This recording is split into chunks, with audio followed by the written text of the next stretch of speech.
नमस्कार, चौपाल चर्चा कार्यक्रम में आप सभी का स्वागत है। मैं हूं अदिति शर्मा। किसान भाइयों बहनों, चौपाल चर्चा एक ऐसा कार्यक्रम है जिसमें हम सरकार द्वारा चलाई जा रही विभिन्न योजनाओं का जायजा लेते हैं। किस तरह से ये योजनाएं हमारे किसानों को मदद पहुंचा रही हैं, इस पर चर्चा करते हैं और इनके क्रियान्वयन पर भी हम उनसे जानकारी लेते हैं। तो फिर आइए बता दें आपको, आज के हमारे इस अंक में हम चर्चा करने वाले हैं मुख्य तौर से जैविक खेती पर। किस तरह से किसानों को जैविक खेती अपनाकर लाभ मिल रहा है और सरकार किस तरह से हमारे किसानों की मदद कर रही है, इन तमाम विषयों पर आज हम चर्चा करेंगे। तो फिर आइए आज के हमारे इस कार्यक्रम की चर्चा की शुरुआत करें। उससे पहले आपको दिखा देते हैं एक खास रिपोर्ट।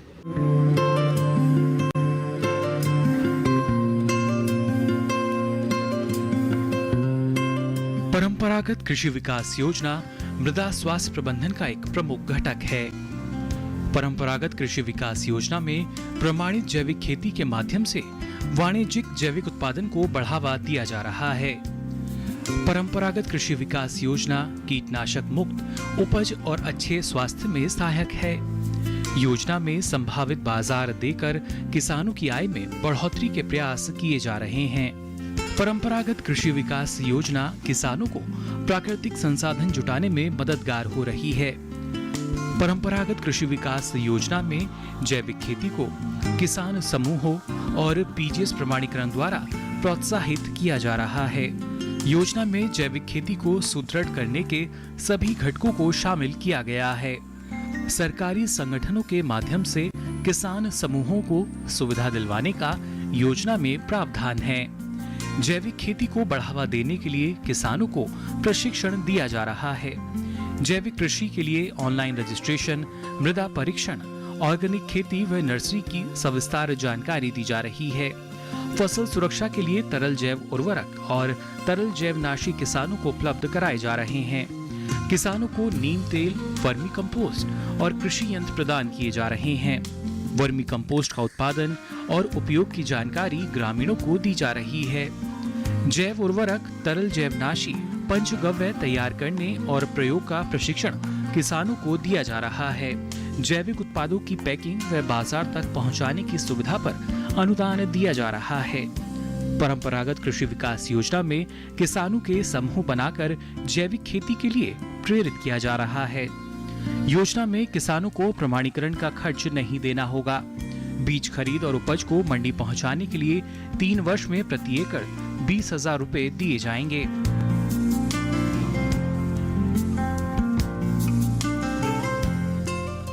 तो अभी आपने देखी एक खास रिपोर्ट। आइए इसी के साथ आज के हमारे इस अंक की हम चर्चा की शुरुआत कर लेते हैं और आपको बता दें, चर्चा के लिए हमारे साथ हमारे बहुत सारे किसान भाई जुड़ गए हैं और साथ ही हमारे साथ जुड़ गए हैं हमारे विशेषज्ञ गण। तो फिर आइए सबसे पहले परिचय करवा देते हैं हमारे विशेषज्ञ गणों का।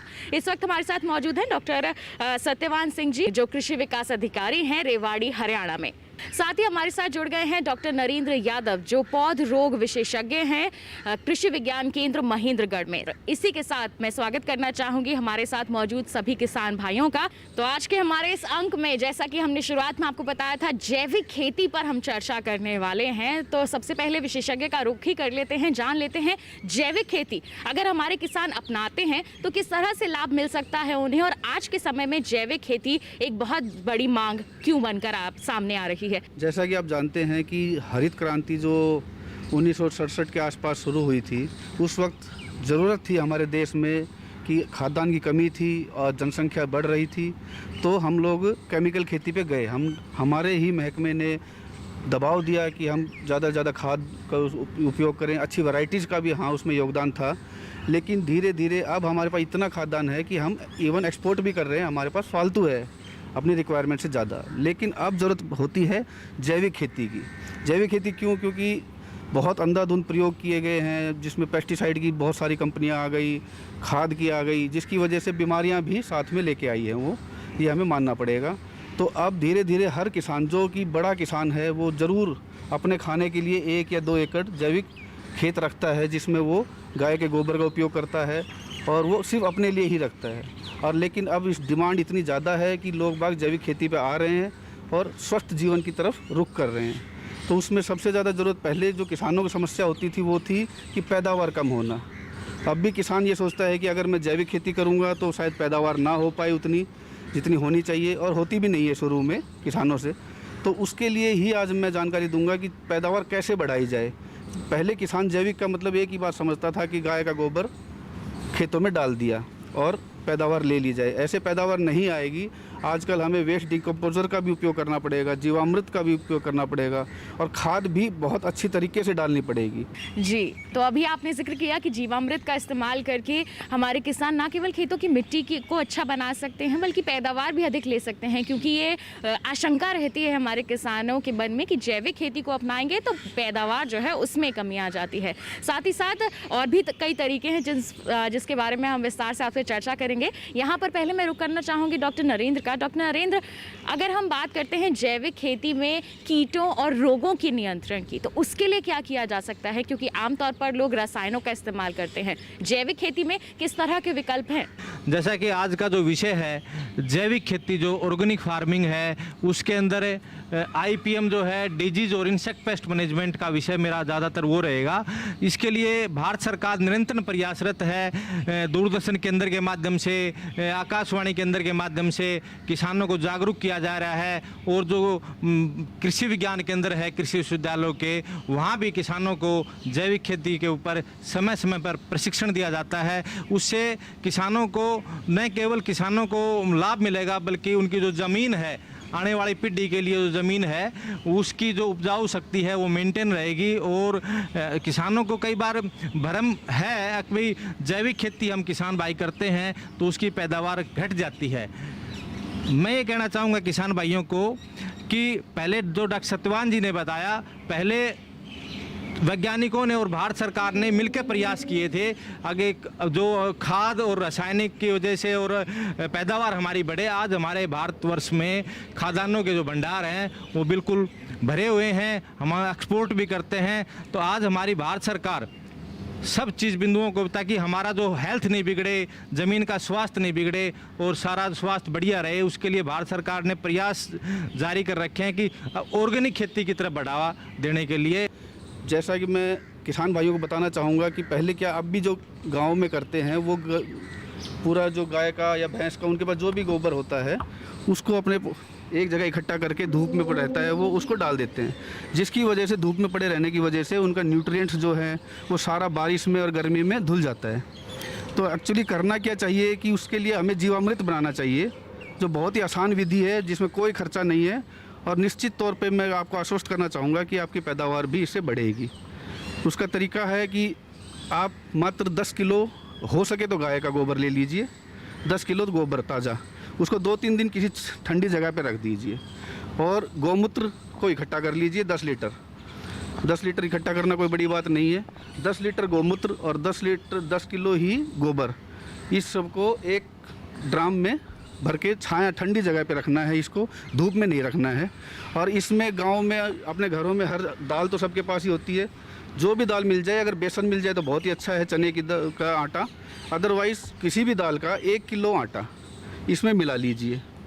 और इसके अलावा कोई भी जो पुराने से पुराना गुड़ हो, जैसे कि अच्छा गुड़ की मैं नहीं कह रहा कि अच्छा गुड़ हो, जो दुकानदार फेंक देता है जिस गुड़ को, वो हमारे लिए इसमें बहुत कामयाब है। उस गुड़ को ले लीजिए, वो शायद मुफ्त में भी दे देगा आपको दुकानदार। 1 या 2 किलो गुड़ मिला लीजिए उसमें, और कुछ नहीं, उसको ढक के 15 दिन के लिए रख दीजिए। उस 15 दिन के बाद उस घोल में ज़रूरत पड़े तो थोड़ा बहुत पानी मिला लीजिए, और 15 दिन के बाद जब आप उस घोल को लेके 200 लीटर पानी में मिला लीजिए और छान लीजिए। अब ये हो गया आपका जीवामृत तैयार। इस जीवामृत को आप हर टंकी में 15 लीटर की, अमूमन जो 15-16 लीटर की टंकी होती है, उसमें 1 गिलास डाल के पूरे खेत में छिड़काव कीजिए पानी मिला के, या फिर अगर आपको सिर्फ सॉलिड फॉर्म में रखना है तो पूरे खेत में उसका छिड़काव कर दीजिए। आपके जो कीटाणु जीवाणु जिसको कहते हैं, वो तो अगर कहीं लाखों में थे, अब वो करोड़ों में आपके पूरे खेत में फैल जाएंगे, और आपकी प्रोडक्शन जितने भी आपके न्यूट्रिएंट्स हैं वो मिट्टी में ऑलरेडी मौजूद हैं, ऊपर से डालने की हमें कोई ज़रूरत नहीं है। सिर्फ पेड़ उसको ले कैसे, समस्या ये है। तो आप सिर्फ गोबर की खाद डालने के बजाय जीवामृत डालिए उसमें। तो उसके ऊपर मैं जैसे किसान भाइयों को बीज जो है दवाई उपचार करके करते हैं वो दूसरे फंजीसाइड्स फफूंदनाशक हैं या कीटनाशक हैं, जैसे दीमक लग जाती है उनमें कीटनाशकों का उपयोग करते हैं। उसके बारे में मैं थोड़ा सा, हालांकि मेरा विषय जो है पौध रोग बीमारियों का ही है, मैं किसानों को थोड़ा सा ये कहना चाहूँगा इनका उपयोग कम से कम करें। दूसरे जो पहलू हैं जो जैविक खेती को बढ़ावा दें और हमारी जो है ज़मीन जो है वो ख़राब न हो, उपजाऊ बनी रहे, उसके ऊपर मैं बिंदु आज आपके ऊपर मेरा मुख्य फोकस उसके ऊपर रहेगा। तो हमारे किसान ज़्यादा से ज़्यादा जैविक खेती को अपनाएं, इसके लिए हर तरह से जागरूकता अभियान भी चलाए जा रहे हैं और दूरदर्शन किसान के माध्यम से भी किसानों तक जानकारी भी पहुंचाई जा रही है। और इस चौपाल में आज हमारे साथ, जैसे कि शुरुआत में हमने आपको बताया था, बहुत सारे किसान भाई मौजूद हैं। अब उन्हीं का रुख कर लेते हैं जैविक खेती के संदर्भ में। अगर उनके पास कोई सवाल है, कोई आशंका है, तो वो उसका समाधान भी उन तक हम ज़रूर पहुँचा देते हैं। ये जैविक खाद, इसको बनाने की विधि क्या है? सबसे पहले तो इनसे और विस्तार से हम इसके संदर्भ में जानकारी लेंगे, लेकिन एक छोटे से ब्रेक के बाद आप कहीं मत जाइए, देखते रहिए हमारा खास कार्यक्रम चौपाल चर्चा और बने रहिए दूरदर्शन किसान पर।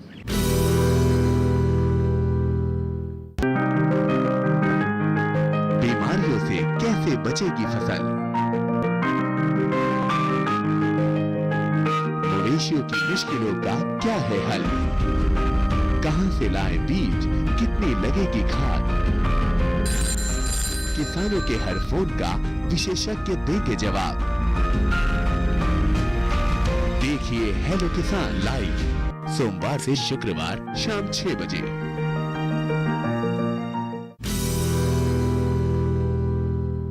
ब्रेक के बाद दूरदर्शन किसान के कार्यक्रम चौपाल चर्चा में आप सभी का फिर से स्वागत है। आज हमारी चौपाल में हम चर्चा कर रहे हैं जैविक खेती के संदर्भ में, किस तरह से किसान जैविक खेती को अपनाकर लाभान्वित हो सकते हैं और सरकार किस तरह से मदद मुहैया करा रही है, इस पर हम चर्चा कर रहे हैं। जैसे मैंने अभी बताया था, बहुत तरह के होते हैं। गाय का गोबर जो है वो भी जैविक खाद में ही आएगा, केचुआ खाद है वो भी जैविक खाद ही होता है, आपका जीवामृत है वो भी है। तो मैं पहले केचुआ खाद ही बता देता हूँ, जो बहुत ही आसान भी है और जिसमें कोई मेहनत नहीं है और जिसके फ़ायदे बहुत ज़्यादा हैं।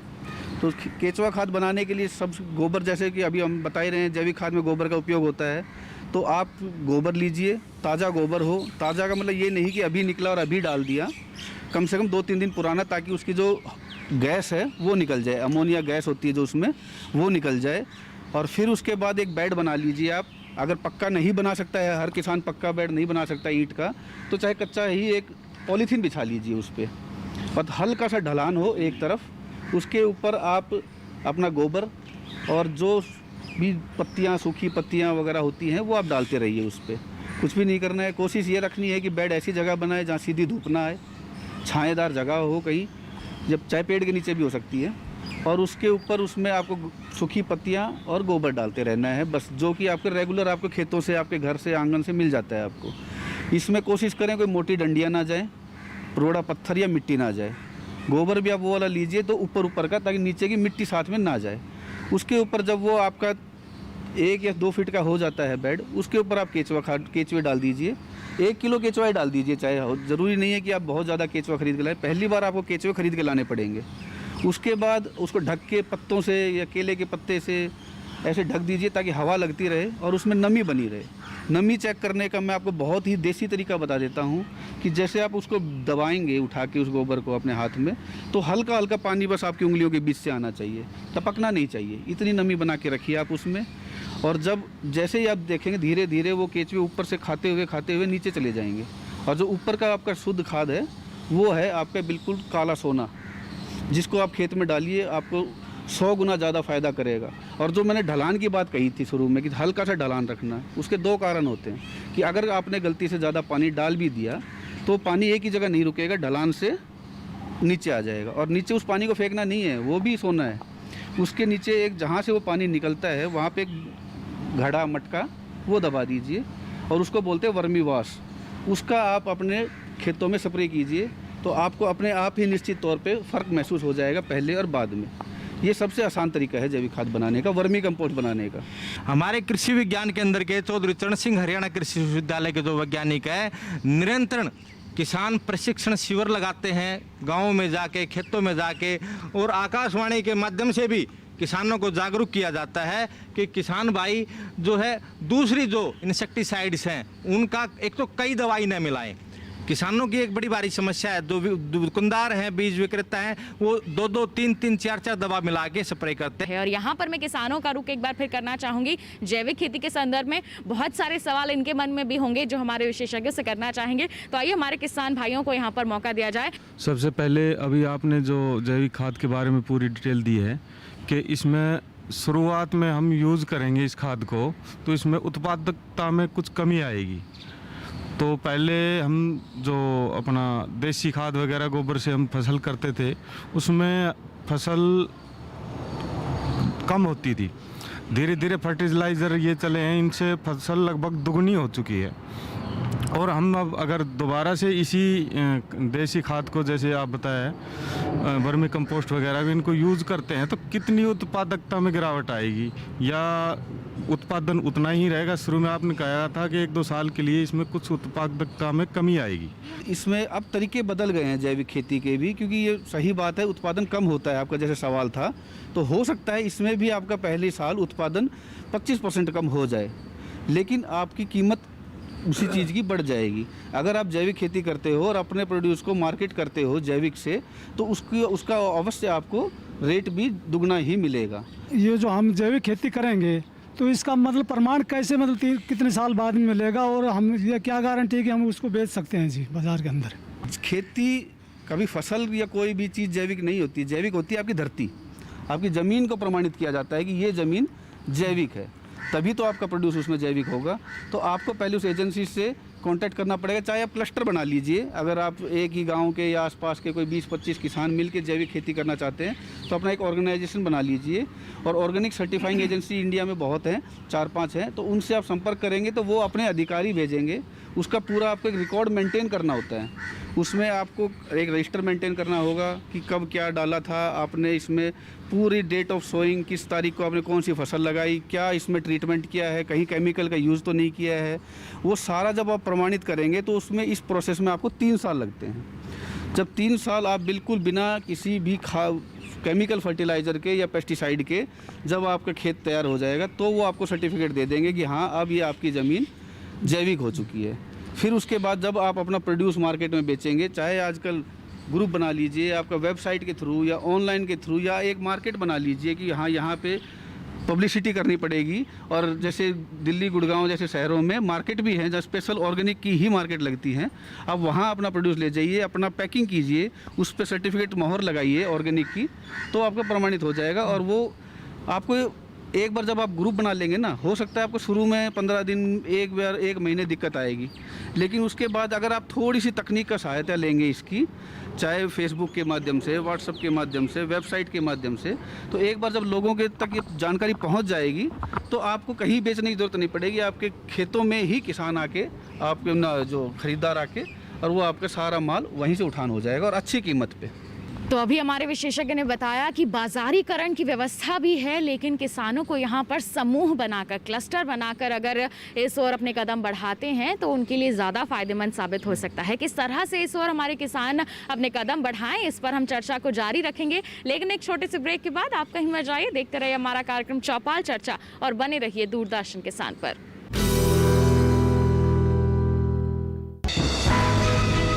ये कामयाबी है अन्नदाता की, ये कहानी है खेत और खलिहानों की। कैसे करें अपने पशुओं की देखभाल, जानिए गांव-गांव के किसानों का हाल। देखिए गांव किसान सोमवार से शुक्रवार दोपहर 12:05 पर।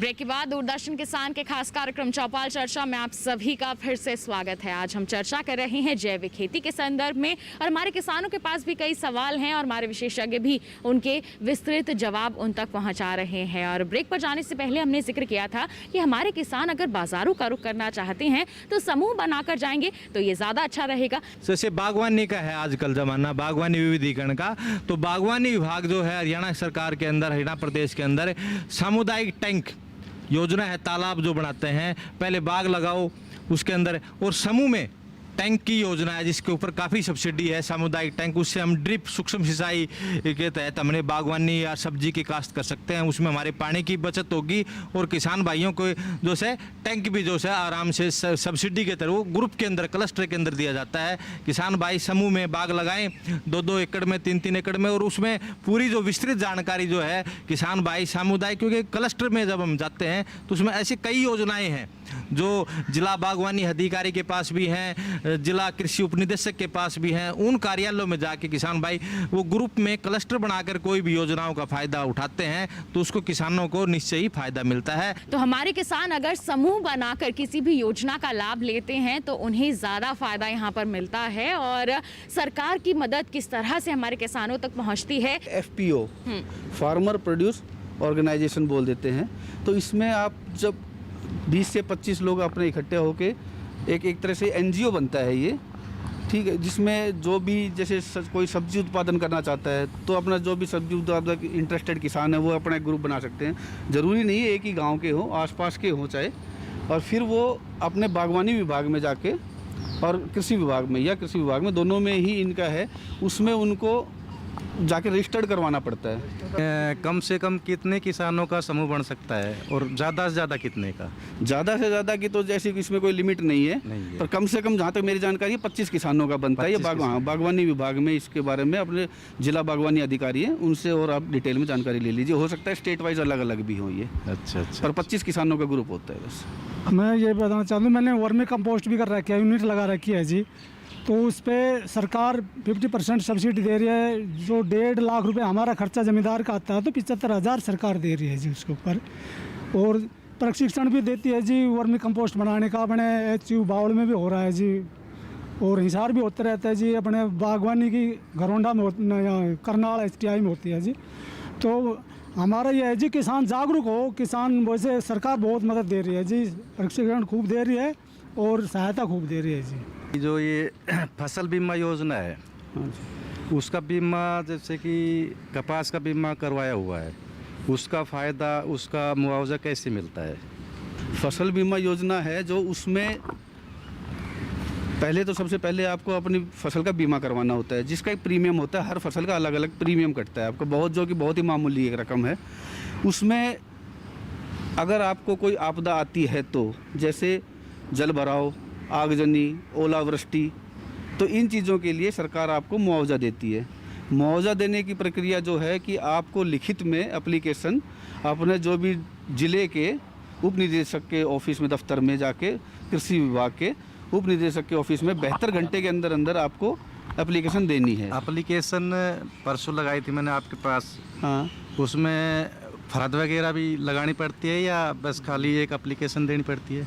कोई ज़रूरी नहीं है कि अगर आपके पास उस टाइम फर्द है तो बहुत अच्छी बात है। हाँ, नहीं तो पूरा हमने वो लगाया था, सब कुछ अगर लगाया आपके था। पास ज़मीन के कागज़ हैं, आपके अपने वो है डिटेल्स हैं तो ज़रूर लगा दीजिए।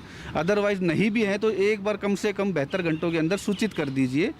किसानों को पूरे प्रदेश में और देश में कृषि विज्ञान केंद्रों के माध्यम से समय समय पर अलग अलग विषय के विशेषज्ञ जैविक खेती, ऑर्गेनिक फार्मिंग के ऊपर, वर्मी कंपोस्ट यूनिट लगवाने के ऊपर जो एग्रोनोमिस्ट हैं, सस्य वैज्ञानिक है, वो समय समय पर प्रशिक्षण, जो ट्रेनिंग है, कोई 1 सप्ताह की है, कोई 5 दिन की है, वोकेशनल ट्रेनिंग समय समय पर किसानों को करवाई जाती है।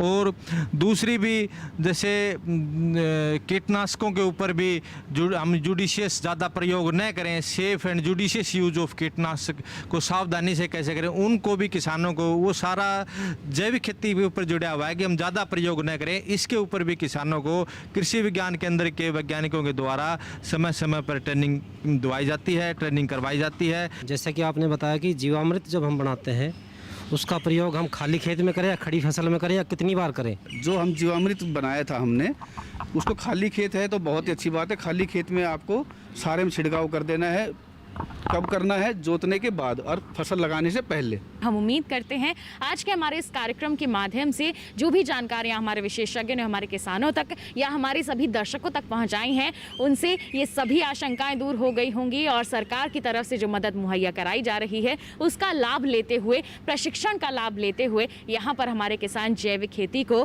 पूर्ण रूप से अपनाएंगे और आगे चलकर आर्थिक रूप से और मजबूती हासिल कर पाएंगे। और सभी हमारे जो किसान भाई हैं, हमारे विशेषज्ञ हैं, उनका चौपाल चर्चा में सम्मिलित होने के लिए बहुत बहुत धन्यवाद देना चाहूँगी। आप सभी का बहुत बहुत धन्यवाद। तो किसान भाइयों बहनों, इसी के साथ आज के हमारे इस अंक में बस इतना ही। अगले अंक में फिर मुलाकात करेंगे आपसे, नए विषय पर करेंगे चर्चा। तब तक के लिए हमें दीजिए इजाजत। आप बने रहिए दूरदर्शन किसान पर। नमस्कार।